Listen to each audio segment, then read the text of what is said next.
Hi friends, welcome to rainbow stories. உங்களுடன் இணைந்திருப்பது உங்கள் அமுதா.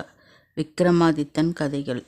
விக்ரமாதித்தன் மறுபடியும் வேதாளத்தை பிடித்து தூக்கி கொண்டு வரும்போது 21வது கதையான சிறுவன் சிரித்த கதையை சொல்ல ஆரம்பித்தது.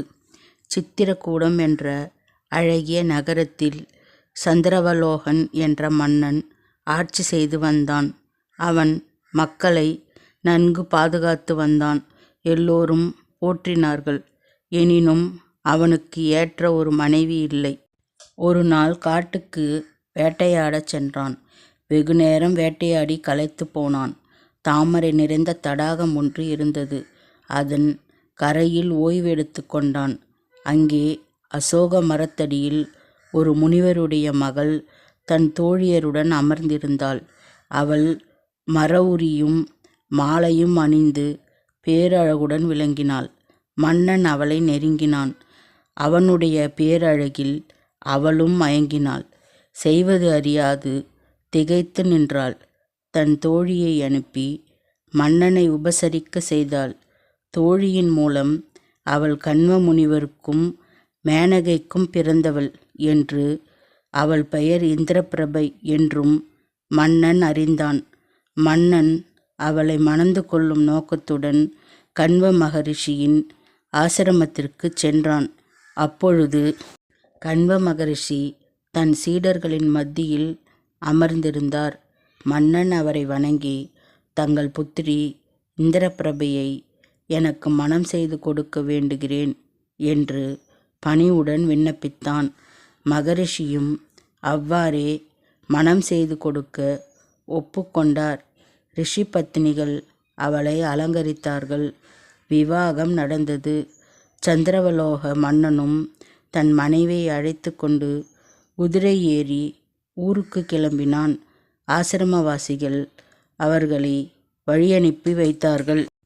வழி நடந்து செல்லும்போது சூரியன் அஸ்தமித்து இரவு சூழ்ந்து கொண்டது. அன்றிரவு சாலையோரத்தில் இருந்த ஓர் அரச மரத்தின் நிழலில் தங்க நினைத்தார்கள். அருகில் தடாகமும் இருந்தது. இரவு பொழுதை அங்கே கழித்தார்கள். மறுநாள் காலையில் அரசன் அங்கிருந்து புறப்பட தயாரானான். அப்பொழுது அங்கே திடீரென்று ஒரு பிரம்ம ராட்சசன் தோன்றினான். அவன் பயங்கரமாகவும் விகாரமாகவும் இருந்தான். அவன் அரசனை பார்த்து, என் இருப்பிடமான இந்த அரச மரத்தையும் சுற்றுச்சூழலையும் பாழ்படுத்தி விட்டாய். உன்னை என்ன செய்கிறேன் பார் என்று மிரட்டினான். அரசன் நடுநடுங்கி, உங்கள் பாதுகாப்பை நாடி நான் இந்த அரச மரத்திற்கு வந்திருக்கும் விருந்தாளி. நான் செய்த குற்றத்தை மன்னித்து விடுங்கள். உங்கள் விருப்பத்தை நிறைவேற்றுவதற்காக நரபலி ஒன்றை கொடுக்கிறேன். அதை கொண்டு உங்கள் பசியை போக்கிக் கொண்டு கோபத்தை தணிக்க வேண்டுகிறேன் என்று வேண்டினான். அதற்கு பிரம்மராட்சசன், எனக்கு இழைத்த அவமானத்தை ஒரு நிபந்தனையின் பேரில் மன்னித்து உன் கோரிக்கையை ஏற்றுக்கொள்வேன். 7 வயதுள்ள அந்தண சிறுவன் ஒருவனை இதற்கு நீ தேர்ந்தெடுக்க வேண்டும். அவனுடைய பெற்றோர்கள் அப்பொழுது உடனிருக்க வேண்டும் என்றான். அரசன் அந்த நிபந்தனைகளுக்கு ஒப்புக்கொண்டான். பிரம்மராட்சசனும் உடனே மறைந்தான். பின்னர் மன்னன் தன் மனைவியுடனும் சேனையுடனும் தன் தலைநகரான சித்திரக்கூடத்தை அடைந்தான். மறுநாள் மந்திரியிடம் தன் கதையை சொன்னான். மந்திரி மன்னனுக்கு ஆறுதல் கூறினான்.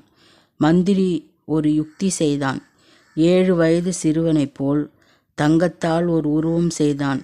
அதை ஆடை ஆபரணங்களால் அலங்கரித்து அதை ஒரு தேரில் வைத்து நாடு நகரங்களில் இழுத்துச் செல்ல உத்தரவிட்டான். நிபந்தனையோ தண்டோராவோ போட செய்தான். 7 வயது அந்தண சிறுவனும் அவனது பெற்றோர்களும் இதற்கு முன் வந்தார்கள். அந்த தங்க உருவமும் ஆடை ஆபரணங்களும் தங்களுடைய வறுமையை தீர்க்கும் என்று அந்த சிறுவன் பெற்றோர்களிடம் சொல்லி அவர்களை ஒப்புக்கொள்ள செய்தான். மன்னன் அந்த சிறுவனையும் பெற்றோர்களையும் பிரம்மராட்சசன் இருப்பிடத்திற்கு அழைத்து சென்றான். அங்கே ராஜ புரோகிதர்கள் அரச மரத்தடியில் ஓமம் வளர்த்தார்கள். பிரம்மராட்சசன் வேதம் ஓதிக்கொண்டு அங்கு வந்தான். பலி கொடுக்க அரசன் கத்தியை உருவினான். அப்பொழுது அந்த சிறுவன் உரக்க சிரித்தான். கதை முடிந்தது. வேதாளம் விக்ரமாதித்தனை நோக்கி, மகாராஜனே, தன் உயிர் போகும் நேரத்தில் அந்த சிறுவன் சிரிக்க காரணம் என்ன என்று கேட்டது.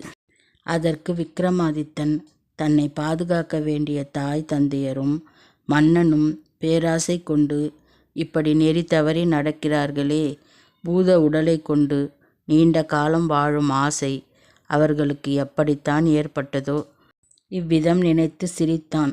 அந்த சிரிப்பில் ஆச்சரியமும் சந்தோஷமும் மாயத் தோற்றத்தால் மதிமயங்கி பிறர் செய்யும் அற்ப காரியங்களைக் கண்டு ஆச்சரியமும் அடைந்தான் என்று பதிலளித்தான். உடனே வேதாளம் கட்டவிழ்த்து கொண்டு பழையபடியே முருங்கை மரத்தின் மேல் ஏறிக்கொண்டது. விக்ரமாதித்தன் கதைகள் தொடரும். Please like, share and subscribe. Thank you.